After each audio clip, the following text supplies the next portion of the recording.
Maging updated sa mga kaganapan tungkol sa ekstensyon at agrikultura. Agribalitaan, Alamin ang iba't ibang programa at serbisyong ekstensyon. Agrisalitaan, At tunghayan ang mga kaaba-abang na kaganapang pang-agrikultura. Agri-abangan. Dito lang yan sa inyong provider of extension advice and services in agriculture. This is Ating Kaugnay Podcast. Narito na ang inyong provider of extension advice and services in agriculture. This is Ating Kaugnay, Ating Kaugnay, Ating Kaugnay Podcast. Magandang araw, Bicolandia, and welcome po sa ating unang episode ng Ating Kaugnay Podcast Season 2, your provider of extension advice and services. So speaking of una, nandito po tayo ngayon sa OPAG Cam Norte upang kapanayamin natin ang nanguna at hinirang na PAFES Best Implementer or PAFEC ng taong 2023. Okay, yung ano po nga ang pag-uusapan po natin ngayon ay tungkol po sa PAFES. Ano po yung PAFES? Yun po ay yung provincial-led or province-led agriculture and fishery extension system. And ano yung nasambit ko po kanina, yung PAFEC is provincial-led Agriculture and Fishery Center. So, considering po yung ating OPAG ay yung center yon. Pero yung in-implement doon na sistema or yung program, yung PAFES. Okay. So, makakasama po natin, syempre, ang kumbaga, ito yung champion champion provincial agriculturist pagdating sa PAFES implementation. So, makakasama po natin ang walang iba at napakasipag na provincial agriculturist ng OPAG Cam Norte, Engineer Almirante Abada.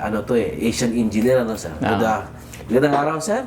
Magandang araw po sa inyong lahat. Yes. Magandang araw po sa mga nanonood ng ating podcast. Okay. ng ating... So, wag na natin patagalin, sir, kasi ako ay kanina pa excited na alamin. Kasi sabi ko nga po sa kanina sa opening natin na kayo po yung nanguna dun sa ating PAFES implementation.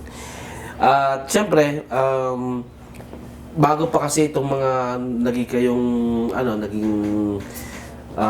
kumbaga na-implement yung sistemang yon ay pinilot muna ito. So may mga naunang probinsya na po sa atin na nagkaroon ng PAFES. Hindi lang po dito sa atin sa regional, sa Region 5, kumbaga sa iba-iba pang region merong ganito po. So, kayo po ay naging miyembro or kayo po ba ay nag-implement ng PAFES kung kailan po kayo nag-umpisa at papaano po yung naging proseso ng inyong di ba? Di naman kasi sinabing, oy, PAFES na kayo ngayon parang gano'n, di ba? So may mga series of consultation, mga gano'n, at may mga tayong ginawa. Kumbaga, bago natin naging i-adapt yung sistema, kailangan muna natin ng pag-uusap. So kailan po yun nangyari? At anong taon po kayo nag-umpisa? ang totoo po niya, nagsimula kami noong 2022. 2022. At dito nagkaroon na kami ng mga consultation sa mga stakeholders, government, kasama natin dito ang ISID College, Yeah. kasama natin ang mga private sector, yung Camarines Norte Chamber of Commerce, Industry, ang Provincial Agriculture and Fishery Council, kasama natin dyan, kasama natin yung Camarines Norte Federation of Cooperatives, at yung Labo Progressive Multipurpose Cooperative, at yung iba pang offices dito sa provincial government. Kasama namin dito ang Provincial Veterinary Office, ang Provincial Planning and Development Office or PPDO, Provincial Budget Office, Provincial Accountants Office. So, nagkaroon po ng... So, convergence po pala nangyari, sir.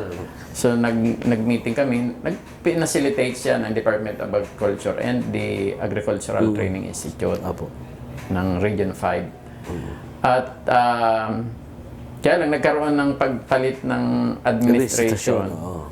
So hindi pa kami nakaka-move on doon. Hindi pa nagkakaroon ng isang management committee.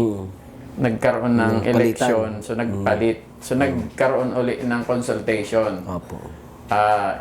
Siyempre kasama dito sa consultation yung aming gobernador, yung administrator, legal officer, at yung ibang mga iba pang stakeholders na nabanggit ko kanina. So nag-meeting kami and doon pa lang nag-issue si Governor Padilla ng executive order para mabuo yung PAPES Management Committee. Okay. So doon po yun nagsimula. So, yung first year 2022. nyo, 2022. Pero more on ano pa yon, puro ano lang muna. Pero marami pang ginawa kasi mayroong patawag din ng ETI, di ba? May planning, ilang planning yung Opo. yung consultation na ginawa ng ETI. Bago namin nabuo yung plano talaga, hanggang nakabuo tayo ng tinatawag nating CPAPEP. No? Yung CPAPEP ay yung Collaborative Provincial Lead Agriculture and Fisheries Extension System. Plan natin.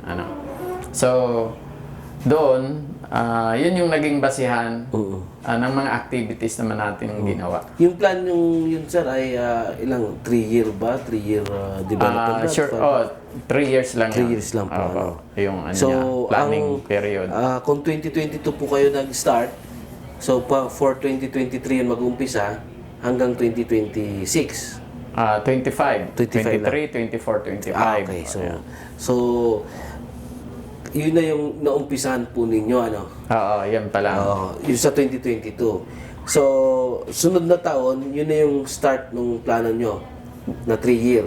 2023. Actually, nag-start na Opo. tayo. 2024 na ngayon. So, 2023, yun yung start ng Nakapagsimula, plano nyo ng 2022. So, nung 2023 po ay nagkaroon ng, kumbaga, implementation na yun ninyo. And kayo po ay nahirang na nga doon sa pag-i-implement ng year ng 2023. So, ano po yung mga estratehiya ninyo na ginawa pagdating dito sa inyo pong province na kung papaano nyo, kasi yung plano nyo ng 2022, di ba, more on papers yun, more on consultative meetings, etc. And then yung 2023, saka na po kayo nag-execute nung nasa plano. Kayo po ay nag-implement na noon.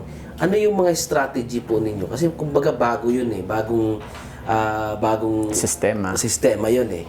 Ano po yung mga strategies na ginawa ninyo para kung bakit natin nyo yung pagiging best implementer ng taong 2023 ng PAFES? Ayan nga, Mike. Doon sa PAPES kasi, di ba sa baba makikita mo yung iba't ibang stakeholders. Naka-bisector siya, parang commodity sector siya. Meron para sa crops, meron sa fisheries, may livestock, meron tayo sa engineering and other activities na pwedeng ibigay natin sa ating mga farmers and fisher folks. So, ang naging strategy natin ay siyempre yung coordination natin, hindi lang dito sa atin sa provincial government offices, yung mga nabanggit ko, yung PPDO, yung budget, yung accounting, yung siyempre yung PROBET na isang partner natin kasi nag-implement din sila ng agricultural projects and activities. Kasama dito yung ibang stakeholders natin at lalo na yung mga nandun sa municipal local government unit ay yung mga municipal agriculture's office na kung saan dun sa mga trainings na kinandak natin ay humingi kami ng mga participant sa kanila. Yung mga sa training po, ano? Oo, doon. Nanggagaling yun doon. Kami nagre-request na magkakandak ng training, sino yung inyong mga participant dyan sa level ninyo. And hanggang sa barangay, kasi hindi lang naman yung mga technology ang ano natin, ang binigay na seminar doon sa ating mga clients. Kasama na rin yung pagsasanay ng ating barangay agricultural extension worker. Mga Ito, mga appointed ito ng mga barangay official. oo. Oo. Kasi sabi ko nga, kukuntiin na yung ating mga extension worker ng province at ng munisipyo, ay nasa local government naman na pwedeng mag-appoint ang ating mga barangay ng mga extension worker din nila. So, napatraining natin sila ng extension delivery system. So, kasama po yun sa in-implement ng aming ng PAPEC. Talagang, ibig sabihin po, talagang inano nyo yung pinaka-grassroots Apo. na level ng Para since kung hindi man kami makabigay ng extension services doon sa mga barangay na medyo malayo na at bihirang marating ng ating mga extension worker, merong mga extension worker na magpo-provide sa kanila ng serbisyo. doon po sa di ba, may PAFEC ang tawag doon, PAFEC yung center, no? Sino po yung pinaka itong sa system, itong sa PAFEC na ito, sino yung pinaka nag-head po doon?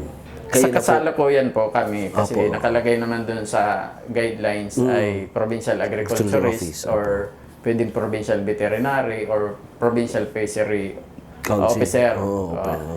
So, sa ngayon po, dahil ako yung naatasan ni Governor, ako yung gumagawa po nito. Okay. So talagang kayo po yung nag-head na nung center.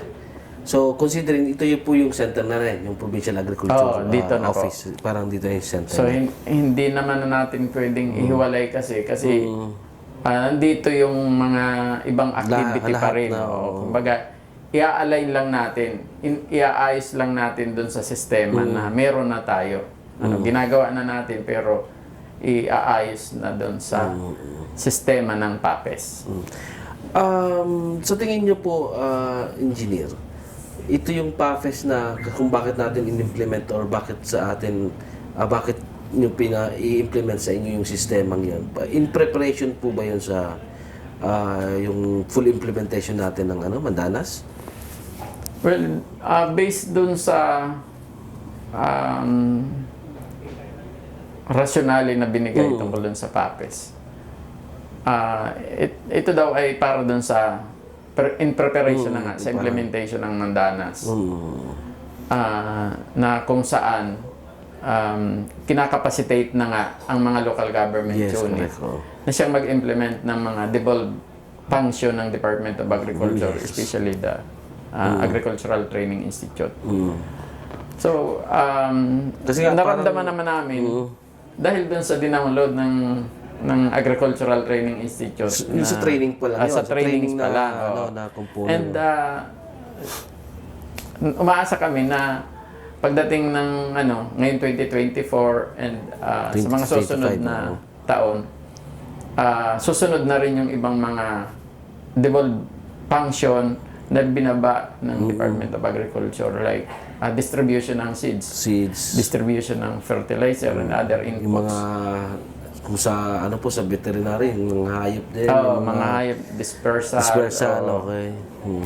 Sa fisheries, yung pamimigay ng fingerlings, ng So, ibig sabihin talaga, sir, ito po ay talagang pinapalakas na. Kasi sa pangalan pa lang ng PAFES, mayroon rin province-led eh. Province-led. Kaya, talagang, kumbaga, yung sistemang iyon ay kailangan na ma-in-place bago pa magkaroon ng full implementation talaga ng ating Mandanas Garcia ruling. So, dun sa mga estratehiyang yun, kasi ang number one dun, sir, para maano natin, kasi bago yung sistema, kumbaga bagong proyekto, programa, etc. Ang laging nandoon, ang laging nakikita natin is, sa umpisa, ay kung paano papasunurin. Paano mo, kasi kumbaga bago ito eh. Then, siyempre, ang tao naman kasi, ang mga, naman natin, ay laging, kahit di natin sabihin o di nila sabihin, may mga tao pa rin din na may mga magre-resist. Di ba? Kasi sa mga pagbabago, may mga resistance doon ang iba. Mga haka-haka, mga hindi pagdadalawang isip pa nila. So paano po kasi yung ang sistema po ay inano muna nyo sa mga stakeholders. Hindi pa naman direkta talaga doon sa grassroots. So paano po in-adapt ng mga kanya-kanyang opisina na mga stakeholder natin nakasali doon? So sa inyo pong experience, madali lang ba 'yon or naging mahirap din or naging challenge po sa inyo? Yung resistance kasi sa mga pagbabago, normal na nagkakaroon ng lalo na kung dati mo nang ginagawa tapos babaguhin. Nagkakaroon ng hindi nakakaintindihan. Pero habang naipapaliwanag mo at ginagawa mo ng dire-diretso yan, nababago rin. Kung sasanay din, nagiging... Nakikita na kailangan pala talagang baguhin natin yung sistema. Pero sa ngayon, dahil initial pa lang yung naging activity natin, wala namang gaano kaming naging problema dun sa implementation. Kaya nga siguro na nakita ng ATI na kami yung naka-implement kaagad ng project. So, kasi kaya nabigyan kami ng award. Galing sa iba-ibang mga criteria po. At na-surprise nga ako na meron palang ganon anniversary ng ATI. So, very thankful naman kami kasi na-recognize yung effort ng hindi lang ako, hindi lang yung opisina, pati na rin yung mga kasamahan ko na talagang nagtrabaho para kasi doon. hindi yun sir parang hindi siya madali. Kasi sistema Yung ini-introduce mo sistema. And talagang once na nag-introduce tayo ng sistema, laging malakas yung laging lalabas yung mga resistance. Pero kayo, paano nyo yun kasi first year nyo na in-implement, tapos kaagad kayo yung nag-best. So, ibig sabihin, yun na nga. kumbaga, kung may mga challenges nandyan, pero na-conquer nyo yung mga challenges, napaglampasan nyo. Dahil yun siguro sa karisma ng isang Engineer Almirante Abad or hindi naman siguro malakas sa ganun. malakas yung talaga ng yung constant coordination kasi, yung pakikipag-usap. Actually, meron naman kaming mga meetings with the municipal agriculturist. Regular ito, quarterly. Yes po. Nagpapatawag ako ng meeting para ma-explain namin ano ba yung mga programa ng Department of Agriculture. By commodity coordinator, nagpapatawag din kami ng mga coordinator. So, mas habang may coordination kasi, habang nag-uusap-usap, mas mabilis ma-implement yung project. Kung meron ng mga pagbabago, mas madaling maipaliwanag, maintindihan. Upang sa ganun, pagdating na ng implementation, hindi na tayo mahihirapan. So, kung meron man na hindi gaanong naintindihan, mas lumiliit na yung mga nagiging problema. Kaysa dun sa wala lang tayong pinag-usapan, tapos bigla na lang, bigla, ganito na. So yun talaga ang sikreto talaga sir. Dapat ay may proper coordination. Correct. Kaya nga sabi ko sa iyo, hanggang sa baba sana, hanggang sa barangay, meron tayong katulong. Kasi lalong-lalo na trainings itong binigay ng ATI. Nakarating kami hanggang sa pinaka-baba. Hanggang sa pinaka-farmer natin. Fisher Fox, meron tayo sa mga nagtitinapa.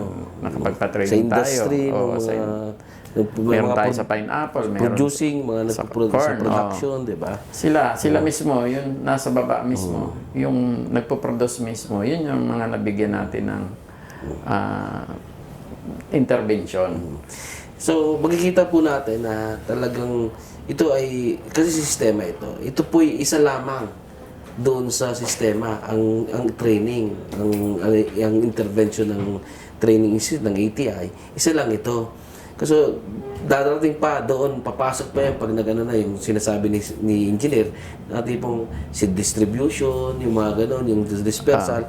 Pag mga nagdatingan pa yan, talagang mas marami pang maraming kumbaga trabahong nakaatang doon sa atin at ito training pa lang to So mas aasahan ng ating PAFES mga darating na panahon na talagang mas nadami. 'Di ba? May mga kung ano-ano pa diyan na darating na kung tipong pag hindi natin nasusunod yung basic ng sistema, talagang mahihirapan. Pero sa tingin naman po namin na medyo nandun na kasi, kumbaga buo na yung ano nyo dito sa probinsya. Kaya medyo talagang easy na lang pagdating ng mga oras, di ba? Na yung simpleng challenge na kung di naka-prepare, ganun kalaki, di ba? Pero sa inyo, medyo lumiliit na yun kasi, kumbaga, in place na rin. Yung mga, yun ba? So, sa mga darating pa pong ano pa yung plano ng ating center? O para dun sa ating sistema, yung PAFES na yun. Ano pa yung mga tinitingnan nyo po na mas papaigtingin nyo pa at mas bibigyan ng importansya Siyempre, pagpapatuloy natin yung sistema. Kami dito, pinaghahandaan na rin namin na darating yung time na kung darating talaga na yung ibang activity ng Department of Agriculture ay kami na yung mag-i-implement dito sa local government unit, especially dito sa probinsya. Kaya yung ating mga personnel, nakaano na sila by commodity, naka-assign ko na yan sino sa corn, sino sa rice, sino sa root crop, sa livestock. Sa livestock ang probate yun. Lahat naman, poultry, livestock sa kanila. Fisheries, meron na kaming nakaano.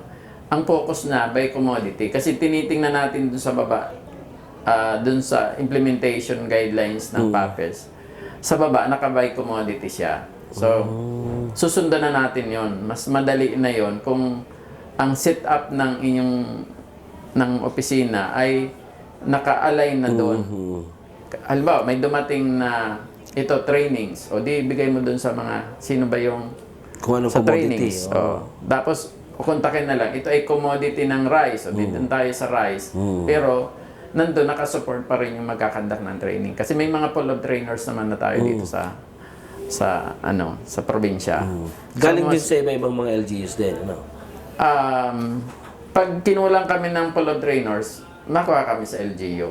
Pero ang karamihan na kino-coordinate namin sa kanila, yung participation ng ating mga farmers and fisher folks. Kasi napaka-importante rin na makuha natin yung mga client natin, yung farmers and fisher folks, na dun dapat mag-training sa ganong commodity. Kasi kung hindi naman, halimbawa, punta ka sa isang barangay, doon kami nag-conduct, tapos yung mga participant pala doon, kung ito ay sa corn, eh di dapat mga interesado sa corn o corn farmers yung tapos mga may nandun. kumbaga, naka-cluster na. Hindi naman palang corn ang tinatanim niya, magtatanim pa lang. So baka hindi rin mapakinabangan yung mga binigay natin, mga kumbaga training. mag-uumpisa pa lang siya. Katulad din sa pineapple. Ganon din, dapat meron siyang lugar na pagtataniman ng pineapple. So, yung coordination natin, munisipyo at sa barangay, in place na. Kaya, yun, itutuloy na lang namin yun. And then, sa mga dispersal naman ng seeds, halimbawa yun sa coconut, mag-establish na kami. Kausap ko na ang PCA. Mag-establish kami ng hybrid nursery. Bibigyan kami ng pantanim and then i-hybrid na yon. At yun ang papamigay sa ating mga farmer. Ganon din sa fisheries naman. Maggagawa na kami ng dito, hatchery. May initial na kaming coordination, so bibigyan na kami ng actually may request kami nga doon na backhoe para doon sa pambutas. Tapos gagawa kami ng yung hatchery, may mga breeder kami. Tapos kayo na rin yung mag-disperse na kami magdi-disperse ng ng mga fingerlings. Yun yung mga naka-pipeline namin para ituloy natin yung yung PAFES. So, kumbaga napakabata pa nung sistema. Pero nasabayan na, di ba? Nasabayan nyo na. So, it's one thing na siguro ang tinitingnan natin doon, yung ano talaga nung readiness and at the same time yung commitment ng ating probinsya, Provincial Agriculture Office, kung bakit nasa ayos, di ba? Nasa ayos. At kung i-implement na pa natin ng i-full natin implementation nun, talagang mas madali na lang. Kasi kung sabi mo po kanina, in place na siya.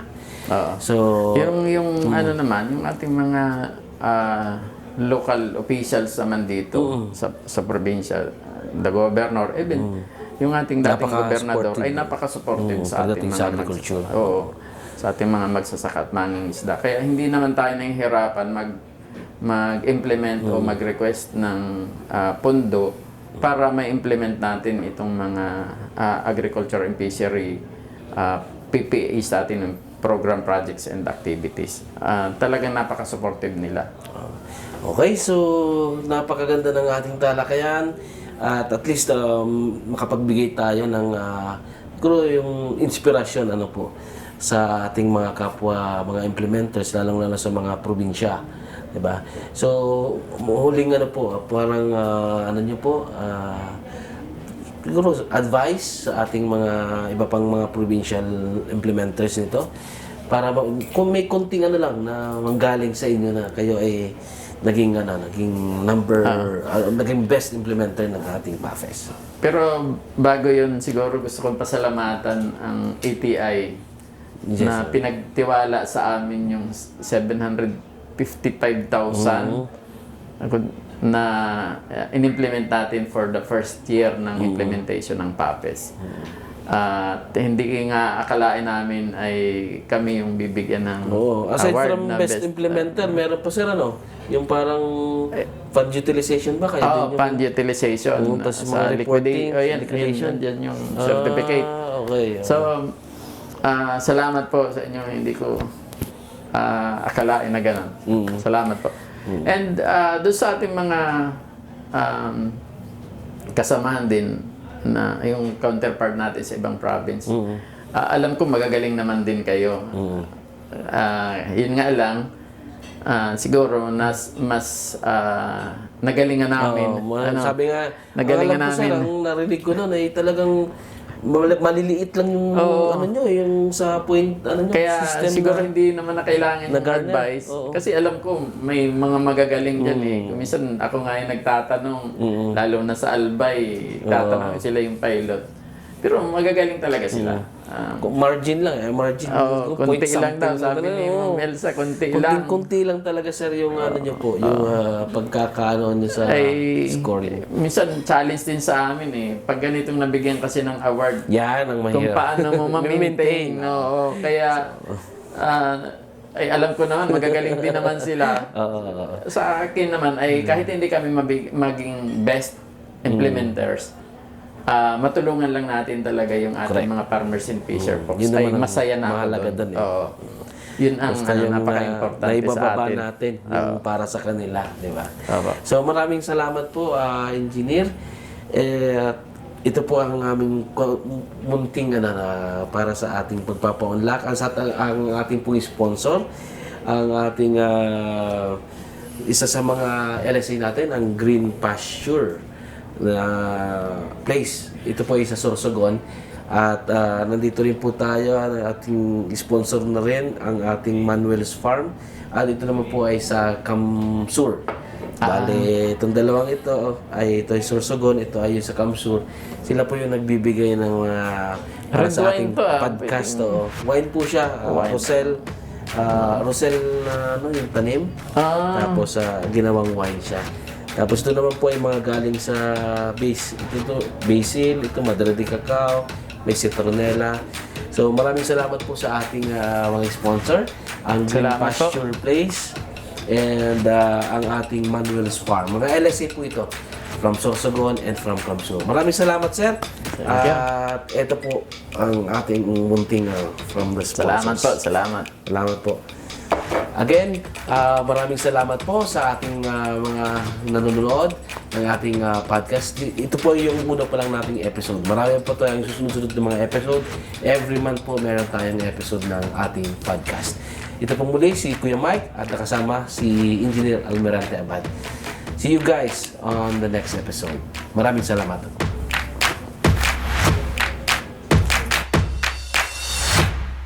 At yan ang ating Kaugnay Podcast, hatid sa inyo ng Department of Agriculture's Agricultural Training Institute Regional Training Center 5. Ito ang ating Kaugnay Podcast.